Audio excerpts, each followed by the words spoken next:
In the dry winter of my life, when all charms are subsumed by the melancholy of old age, it is hard to define happiness, much less express it.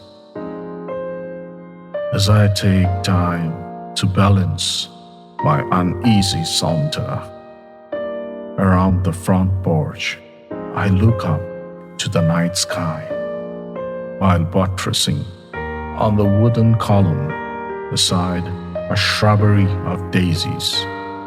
Happiness is a memory that is so alive and real in the deserted spaces of my mind. Sometimes they demand a visit or two to signal their relevance among other things, like the frustrations of daily existence and the inevitable difficulties of old age. Tonight, the past is crossing path with my present, and I remember. I return back to the days of youth and promises frozen in the icy compartments of time. It was the best of times in the worst of situations. War was everywhere, and so was the smell of burned bricks and mortars.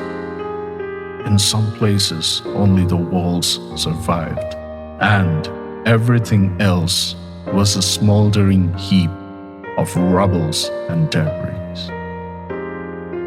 The disgusting smell of corpses that littered the streets had become so familiar that we felt at ease when it greeted us every night and day during our long marches. We reached a small village in Normandy before nightfall after a tedious march through long dusty roads littered with burned corpses and smoldering tanks and armored vehicles. Under a heavy blanket of dreary silence and the unsettling sound of our heavy boots, we were trudging through a cobblestone street with houses lined on both sides that were as dead as the tombstones in a medieval church. The roads were empty, and except a few lampshades burning in a few careless windows, everything was like a script inked in blackness. At the end of the street, our columns were greeted by a small group of French partisans, with guns slung to their sides and burning cigarettes stuffed in between their battle-hardened lips. They were no less frightful than the enemy that we were trained to fight. One of them was our guide, and we followed him to a dilapidated church whose walls have survived. That was to be our resting place for the night. Bullets and shells of various calibers have made their mark on the church in all directions. The roof was a gaping hole which gave us delightful view of the crescent-shaped moon and the streaming ray of silver light that was all over the debris.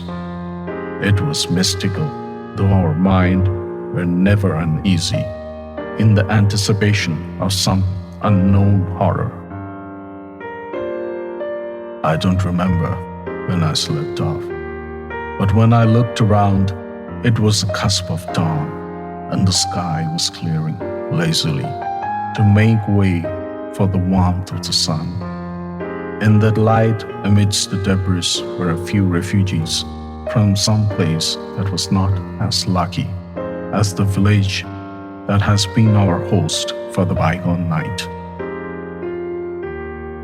It was the first time I saw her. She was this nameless beauty that was resting on one of the collapsed pillars beside a heap of bricks. She looked frail, but there was something fiery and defiant about those eyes. They were vivacious in spite of what it had witnessed, and still like the ocean when waves die away. Her hair was loosely tied with a kerchief, and it extended well beyond her hips. They were wavy and dense. Around her were a few bags of hurriedly packed possessions that defined her existence. She was reduced to the lightness of a few bags of misery,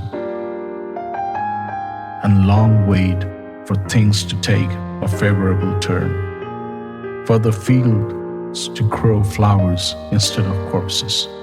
And until such time, she, like many others, was stuck in a limbo. I looked at her intently. Her auburn lips and those adorable pair of blue eyes were perhaps the most beautiful respite from the horrors of murder and chaos that has become our lives since the beaches of Normandy. She looked my way and our eyes met for a second. It felt like a wave of many electric volts were racing through my nerves. For some time, the pile of rubbish and the war meant nothing, and everything horrible simply melted into non-existence as we looked at each other from a distance. A strange feeling of hope began to rise within like a bud about to blossom into a new incarnation of life. I felt the current of youth, and everything else meant nothing more than a bad dream. There was a curiosity in her look. It was so full of inquiry, and I was besotted with the charm of the moment, and nothing else truly mattered for them. I thought a smile ran through her face. I'm not sure of it after all these years. She spoke no English, and I understood her silence better than a single word of French. I went on to her, along with some of the other GIs from my column, who were offering food and water to the refugees. I offered my bottle and a modest portion of the military ration from my backpack. She spoke something in French, and then quietly accepted the offering with grace. I looked on as if I understood. I thought I did understand what she said. Perhaps thanks or something on those lines. Our captain interrupted, and we were told to assemble for a debriefing. Our rendezvous was cut short. She looked at me and extended her hand to return the bottle.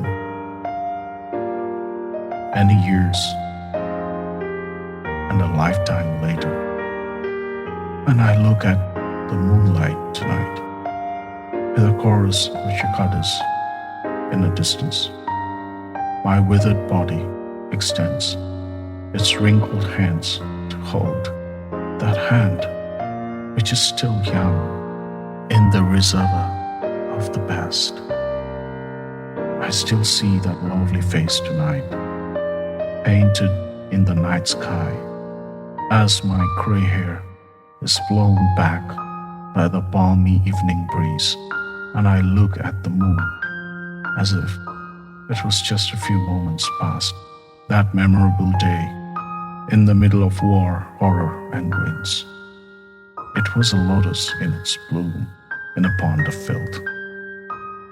How I long to return back to complete that unfinished story, which was cut short by the resumption of our march a few days later.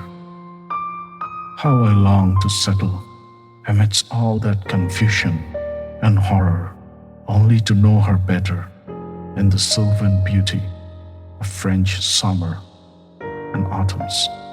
Tonight, like many nights, since those tumultuous years, I've searched for her in my reminiscences and worshipped that memory like a preserved relic and cherished every minute that was spent living a dream that was bound to break and spill all over the cold deserts of reality. Tonight, the old man, that is me, and the walking stick, that is my companion, are all here under the hypnotic night sky, reaching out to pay homage to a love that has lived unravished through the years. Our hearts are a treasure trove of many secrets. Perhaps that is the incomparable charm of it all.